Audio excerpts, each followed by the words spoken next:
বন্দনগরী ইন্নাল্লাহা ওয়া মালাইকাতাহু ইউসাল্লুনা আলান নবী ইয়া আইয়ুহাল্লাযীনা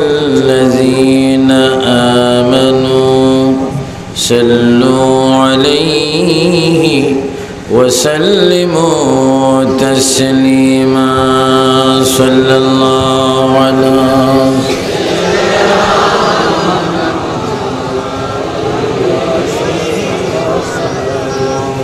صلى الله على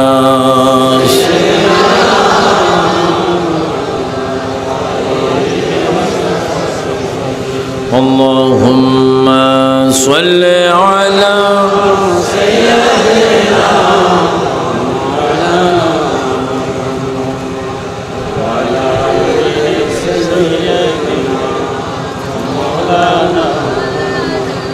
जोरे जोरे मोहब्बत आवाज़ जोरे जोरे बोलूं अल्लाहुम्मा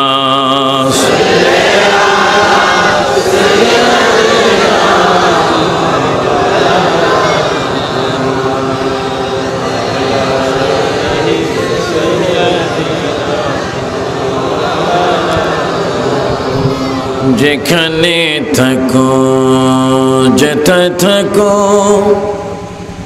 নবীর দুরূদ সাইরো না নবীজির দুরূদ না সাড়িলে নবীজি আমাদের ছাড়বেন না আল্লাহুম্মা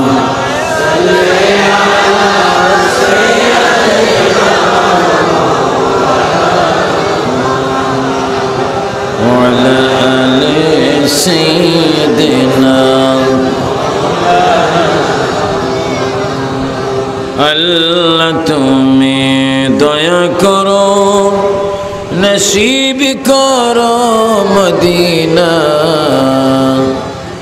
নবীজিকে না দেখায় কবর দেশে নিও না আল্লাহুম্মা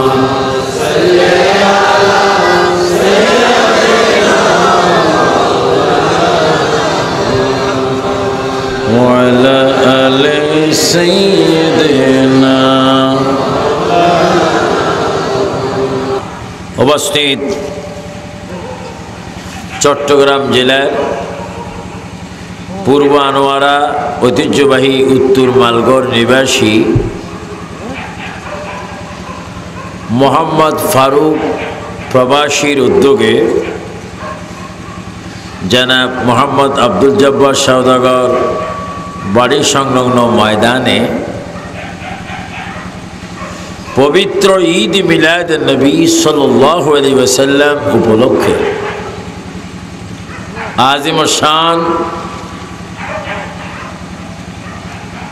নূরানী মাহফিলের সম্মানিত সভাপতি মালগড় আহমদিয়া তৈবিয়া সুন্নিয়া সিনিয়র মাদ্রাসার সুযোগ্য সুদক্ষ অধ্যক্ষ জনাব আলহাস মাওলানা সৈয়দ মাহমুদুল হক নঈমি মাদাজুল আলী আনোয়ারা থানা নয়, শুধু পটিয়ার থেকেও কর্ণফুলী থানার থেকেও বিভিন্ন থানার থেকে বিভিন্ন ইউনিয়ন থেকে আগত হাজার হাজার আল্লাহ প্রেমিক, রসুল প্রেমিক, অলি প্রেমিক, গৌস প্রেমিক, শাহ মৌসুম প্রেমিক, অসংখ্য সুন্নি ভাইয়েরা, গাউসে কমিটির ভাইয়েরা, ছাত্র সেনার কর্মী ভাইয়েরা, ফ্রন্টের ভাইয়েরা, ইমানি ভাইয়েরা, সরল মনা সুন্নি ভাইয়েরা, পর্দানিশীন আমার মাও ভনেরা, আসসালামু আলাইকুম ওয়া রাহমাতুল্লাহি ওয়া বারাকাতুহু।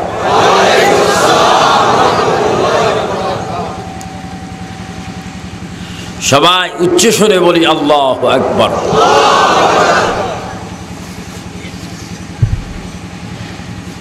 এই জন্য আমরা আল্লাহু আকবার বলবো, যিনি সর্ব শক্তিমান প্রভু, ইলাহ, খালেক, মালেক, তার নাম কি? এই দিকে কি আল্লাহর সাথে যুদ্ধ টুদ্ধ আছে নাকি? আপনাদের জবান মোবারক এত স্লো কেন? আর একটু জন্য বলো, শত সকলের প্রতিপালকের নাম কি? সকলকে রিজিক দিচ্ছেন কে? এই মুহূর্তে রাখছেন কে? যে কোনো মুহূর্তে নিয়ে যাবেন কে? এবার উচ্চস্বরে বলুন, সকল ক্ষমতার মালিক কে?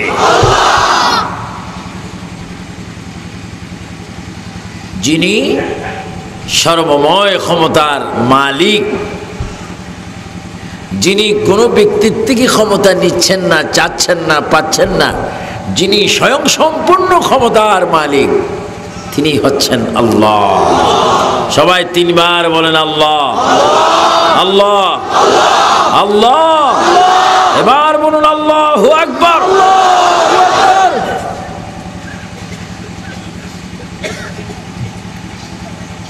আল্লাহ শুকর যে মহান আল্লাহ হঠাৎ এই ছেলেটা আমাকে খুব মহব্বত করে বিদেশ থেকে এসেছে, আবুধাবি থেকে। গতবারও আমি শুভ কাজে উপলক্ষে ছিলাম, এবছরও আমি এই ফারুকের মহব্বত থাকলে আসা যায়। মাত্র শর্ট টাইম, এই 3-4 দিন আগে আমি প্রোগ্রামটা দিয়েছি। এসেছি ফারুক প্রবাসীর মন, দিল, অন্তর, কলব, সের, খফি সব দিকে ভালো বিদায়। বৃষ্টি হওয়ার পরও আল্লাহর রহমতে বৃষ্টি পড়ে জমিনটা বেশি বেশি পাক করে দিছে। আপনারা আসবেন, আল্লাহ রসুলের মেহমান, নাফাক রাস্তাকে আল্লাহ পাক করে দিছে। অনেকে তো খুশি হয়ে গেছে মালগড়ের মাহফিল আজকে হবে না। কিছু প্রাইভেট মুসলমানরা খুশি হয়েছে, আল্লাহ বৃষ্টি বন্ধ করে তা করে ফাতফা জোতার মারি দিছে।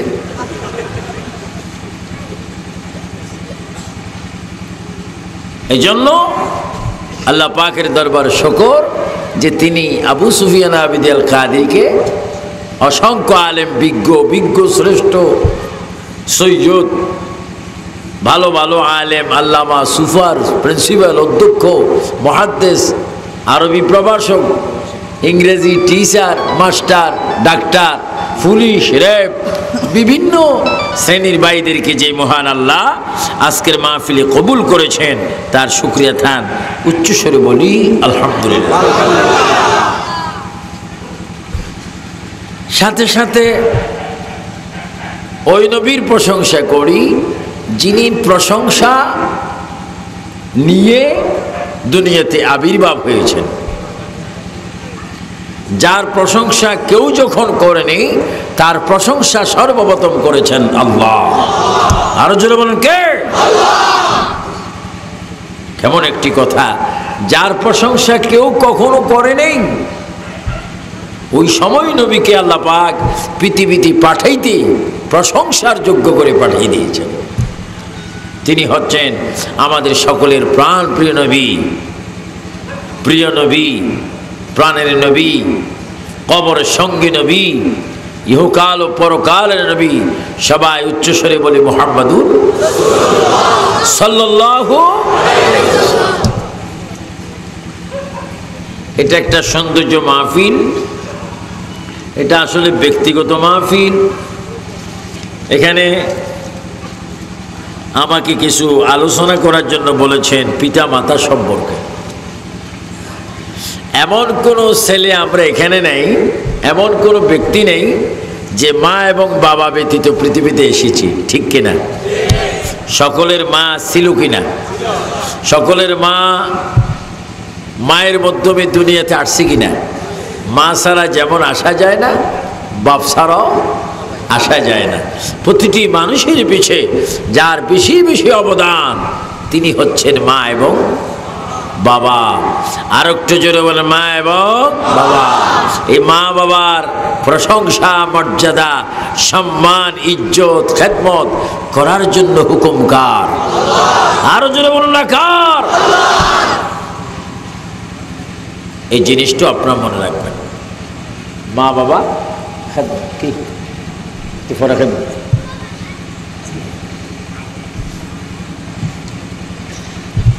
মা বাবার খেদমত।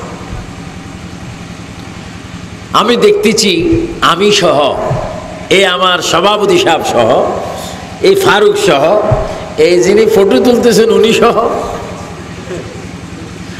আমার আদরে ইসলামী ক্যাসেট বিতানের জনাব মোহাম্মদ নাম কি বাবুল সহ যারা এসপ্রাণ রাস্তায় দাঁড়িয়েছেন, বসেছেন, শুনতেছেন, সকলে একটা জিনিসের জন্য আমরা অপেক্ষা আছি। সেই জিনিসটা কি জানেন? মাহফিলের পরে তাবারক না, সবাই বলেন মৃত্যুর জন্য। জোরে বলেন কিসের জন্য? আওয়াজই বুঝে যায় মালঘরের ভাইয়েরা মরবেন না, কবরে যাবেন না। আর একটু জোরে বলেন কিসের জন্য? মৃত্যু আমাদের আছে কিনা? কার কার নাই হাত তোলেন।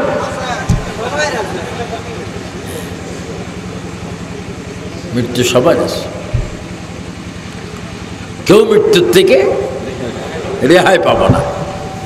এই পুলিশ বলেন, পুলিশ আসছে এখানে ডিউটি দেওয়ার জন্য, অফিসার এসেছেন, ওনাদের কাছে রাইফেল আছে, রিভলভার আছে, ব্যাট আছে, তারপরও আজরাইল আছে কিনা? না রাইফেল আছে, আজরাইল আসবে না। রাইফেল থাকলে সন্ত্রাস আসবে না, সাদাবাজি আসবে না, বোমাবাজি হয়তো ভয় পাবে, কিন্তু আজরাইল আসবে। আগের এসআই মোর্শেদ এই আনোয়ারা থানায় ছিল, এই কয়েকবার আমাকে ফোন করেছে, হুজুর আমার ইচ্ছা হচ্ছে উড়াল দিয়ে আপনার প্রোগ্রামে আনোয়ারা যাই। আমার খুব আশেক মানুষ। এই জন্য মৃত্যু এমন একটি বিষয়, কেউ ইচ্ছার থেকে রেহাই পাবো না।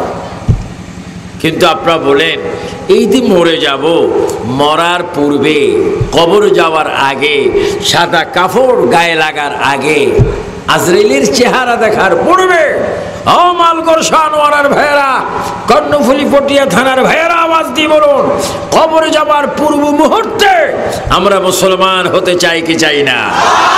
ডান হাত তুলে বলুন, চাই কি চাই না? আল্লাহ তাকবীর,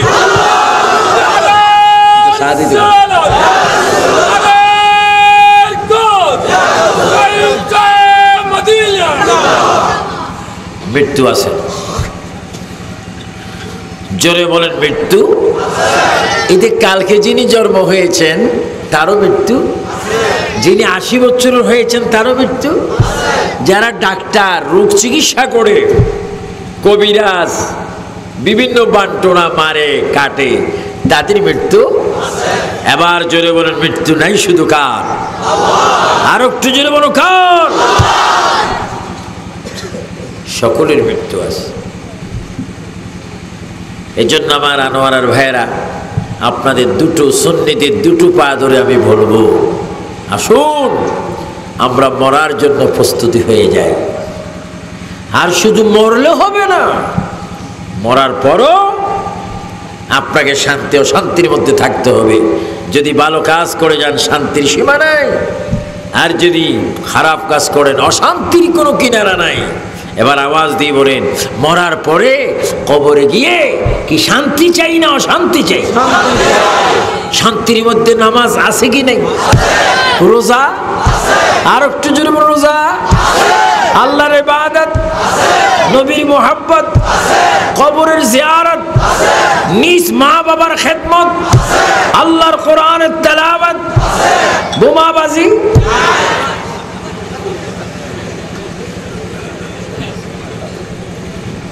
বলেন জোরে সোরে, বোমাবাজি। আজকের বাংলাদেশে সঠিক একটা রাত চলে যাচ্ছে। আগামী দিন যারা নাকি অত্যাচার করে, বোমাবাজি করে, মানুষ হত্যা করে, মানুষকে মারে কাটে, বাংলাদেশে একটা যথেষ্ট বিচার হতে যাচ্ছে। যেই কোনো খুন, যেই কোনো আসামি, যে কোনো খারাপ ব্যক্তির পৃথিবীতে শাস্তি হোক, এটা আমরা চাই কি চাই না? কখনো কোনো দিন অন্যকে প্রশ্রয় দেওয়া যায় না। সকলে কবরে যাব। আপনার মা আপনাকে পেটে নিয়েছেন, অনেকের মা পুষ্করিণীর পাড়ে, অনেকের মা মসজিদের কিনারা, অনেকের মা দিঘির পাড়ে, অনেকের মা নিজ বিল্ডিং সংলগ্ন একটা দেওয়ালের ভিতরে, কবরের ভিতরে। মাগো তুমি কেমন মা, আমাকে পেটে নিয়েছো, আমি যখন কেঁদেছিলাম আমাকে দুধ পান করেছো, আমা আজকে তুমি দুনিয়ার মধ্যে নেই, কি অবস্থায় মা কবরে আছে, বাবা কবরে আছে, খবর নেওয়ার প্রয়োজন আছে কিনা? আরো জোরে বলে আছে কিনা? আপনি আমি আগামী এক সপ্তাহের ভিতরে কি খাবো? কোরবানির গোস্ত খাবো, গোস্ত খাবো। কিন্তু গরু কোরবানি হওয়ার আগে আপনি চয়েসফুল করে কোরবানির গরু নিয়েছেন, গরু জবা হওয়ার আগেও তো আপনার মৃত্যু হয়ে কবরে যাওয়ার প্রোগ্রাম হতে পারে কিনা? আরো জোরে বলুন পারে কিনা? আপনি চিন্তা করেন, অনেকে গত বছর বাবাকে নিয়ে কোরবানি দিয়েছেন, মাকে নিয়ে কোরবানি দিয়েছেন, এবছর মা বাবাকে নিয়ে কোরবানি দেওয়ার অনেকের সুযোগ না। মা আমা তুমি কবরের ভিতরে, আর কবরটা এমন একটা জায়গা যেখানে পৃথিবীর সুই পরিমাণ আলো বাতাস, এমন একটা কবর। মা মা আল্লাহ রাব্বুল আলামিন শিক্ষা দিচ্ছেন মায়ের জন্য, বাবার জন্য সন্তানকে, সন্তান তোমার যদি মা বাবা না থাকে, যদি মা বাবা থাকো, তুমি এইভাবে মা বাবার জন্য দোয়া করো। আমি আল্লাহ তোমাকে দোয়া শিখাই দিচ্ছি, মা বাবার খেদমত কিভাবে করবে, মা বাবার জন্য কিভাবে তুমি দোয়া করবে, আমি আল্লাহ শিখাই দিচ্ছি। সবাই বলুন রব্বির হামহুমা কামা রব্বায়ানি সগীরা। আর একটু জোরে বলুন রব্বির হামহুমা কামা রব্বায়ানি সগীরা। আয় আল্লাহ আমার মা নেই, আয় আল্লাহ আমার বাবা নেই, আয় আল্লাহ আমার মা হয়তো আছে অসুস্থ অবস্থায়, হয়তো আমার মা কবরে, হয় আমার বাবা কবরে। আয় আল্লাহ এই মায়ের পেটের ভিতরে আমি 10 মাস 10 দিন পেটের মধ্যে ছিলাম, হাজার হাজার লাথি আমি সন্তানটি মায়ের কলিজার মধ্যে মেরেছিলাম। আমি সন্তান এমন একটা দুষ্ট ছিলাম, আমার মা পেট ভরে খাবার জন্য প্লেট নিয়ে যখন বসেছিল, ওই মুহূর্তে আমি প্লেটের মধ্যে, ওই মুহূর্তে পেটের মধ্যে লাথি মেরেছিলাম, কলিজার মধ্যে লাথি মেরেছিলাম। মা রুচি ভাবে একটু খেতে পারেনি, মা করে বসতে পারেনি, শুইতে পারেনি। জালিমের মতো এমন ঘটনা আমি পেটে করেছিলাম। আয় আল্লাহ ওই মা এত কষ্টের বড় আমাকে পেটে নিয়ে তিনি খাওয়া খেয়েছেন, সব কিচ্ছু করেছেন, এমন মা মাটির নিচে শুয়ে আছে, কি জাহান্নামের আগুনের মধ্যে আছে না শান্তির মধ্যে আছে আমি জানি না। আয় আল্লাহ এই কবরের ভিতরে মা বাবার জন্য আপন তুমি ছাড়া কেউ নাই, রসুল ছাড়া কেউ নাই, তোমার কাছে চোখের পানি ছেড়ে কাঁদতে লাগলাম। আমার মা বাবার কবরের ভিতরে বেশি বেশি বেশি বেশি দুনিয়াতে মা বাবা যেমন আমাদেরকে আদর যত্ন করেছে, তার চাইতে বেশি আদর যত্ন আমার মা বাবার কবরের মধ্যে করো। জোরে বলুন সুবহানাল্লাহ, আল্লাহু আকবার বলেন। আমরা সর্বক্ষণ মা বাবার শান্তি চাই কিনা?